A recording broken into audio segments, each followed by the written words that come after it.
The Switch July Report with your host, Redkwan. Believe it or not, we had several games release in June, and there are, shocking as this may be, several games coming in July as well. It's unbelievable, I know, but it's true. So I'll talk about the games the Switch got in June, the games it'll get in July, whether we got any announcements, and sales numbers in about the lamest way possible. And of course, pick the pick. You thought it wasn't coming back, but it is. Hello all 2,440 of you, I'm Redkwan, and welcome to the Nintendo Switch July 2020 report. So did we get any announcements in June? Well, I honestly don't really remember, but I'm pretty sure that we didn't get anything too major. The one thing would be Pokemon Snap. I've heard people sing the praises of Pokemon Snap for years now, and it seems like there are a ton of people who are going to be super excited for this. It's a bit of a classic from the N64 at this point, and to be honest with you, I think it looks really boring. You just travel down a set path and take pictures of Pokemon. The only part that seems entertaining in the slightest is slamming Pikachu in the back of the head with apples. That could be enjoyable, I suppose. But I'm sure some people are absolutely loving it, and if you're a big Pokemon Snap fan, then I guess this was a big win for you. I just don't think it looks very interesting. And I don't like Pokemon too much to begin with. My favorite Pokemon is Dugong, and I think that tells you about all you need to know. Alright, so now that we've gotten the announcements out of the way, it's time for the games we got in June. And we'll start with the 1-2 punch on June 5th. The Outer Worlds and Clubhouse Games 51 Worldwide Classics. The Outer Worlds was actually a fairly big AAA release, and from what I've seen, it looks like an open world-ish game that's space-themed, probably with some RPG stuff. It looks like it'd probably be pretty good if you're into that type of game. And Clubhouse Games 51 Worldwide Classics is exactly what you would think, except it's apparently a big deal. I've never seen a board game pack promoted anywhere close to this much, and I think it's pretty funny that people care anywhere close to as much as they do. It seems like something that would be incredibly forgettable in just about any other scenario.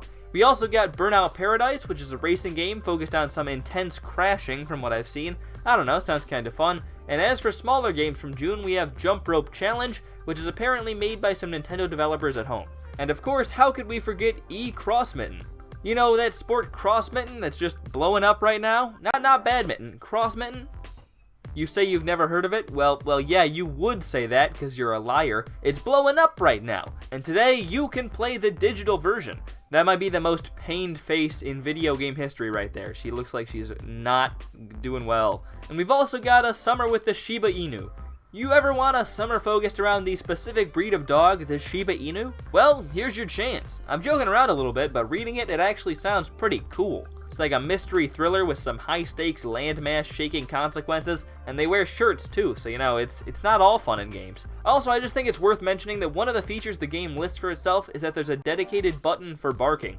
Now that's a feature I want in all of my games, like Call of Duty. And what about July? What games are coming in the month ahead? Well, we've got, of course, the big one, which is Paper Mario the Origami King.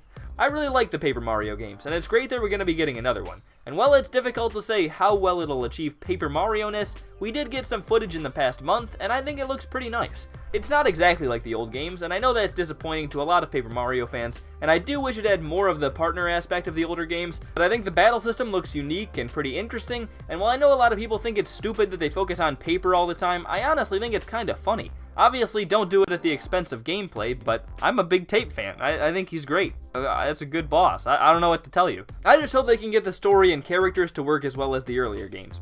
And at this point, it looks like the characters aren't quite to that level, but they're there enough that I'm definitely still excited for the game. There doesn't appear to be too much else this month, but I will point out a couple of things that caught my eye. We have a game called the Ottoman Empire, which upon closer inspection looks pretty bad, but I can appreciate the pun. So good on you for that. And then there's a cool looking game called Superliminal, which is apparently a mind-bending, dream-like, reality-breaking puzzle game.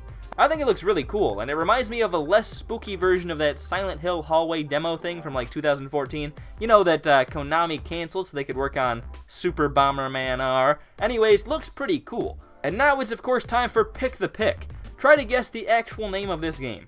Is it called The Great Perhaps, The Great Gotcha, The Great Whoops, or The Great Gatsby? I'm trying to make this one a bit harder than the last one because apparently this game was very obviously called Discmaster. You guys are too good. Alright, and time. It was The Great Perhaps. This one wasn't that weird, but it was a name and you might not have guessed it, although you probably could, because it wasn't that much harder than the last one, if at all, but at least I can hope, and you can never take that away from me. And finally, sales numbers. With my complete lack of knowledge or perspective, how do I think the Switch did in terms of sales last month, and how will it do in the month ahead? I think sales were probably okay for both games and systems last month, and I bet in July they'll both be higher because I think people are dying for something to play, and I could definitely see Paper Mario surpassing expectations. This has concluded your Switch July 2020 report. Well, I'm Redkwan. How did you think the Switch's June went, and how do you think its July will be? You excited for Paper Mario? Was this pick the pick way worse than the last one? Probably. You can't top Discmaster. Anyways, I'm Redkwan. Thank you all for watching, and I'll hopefully see you all later. Goodbye.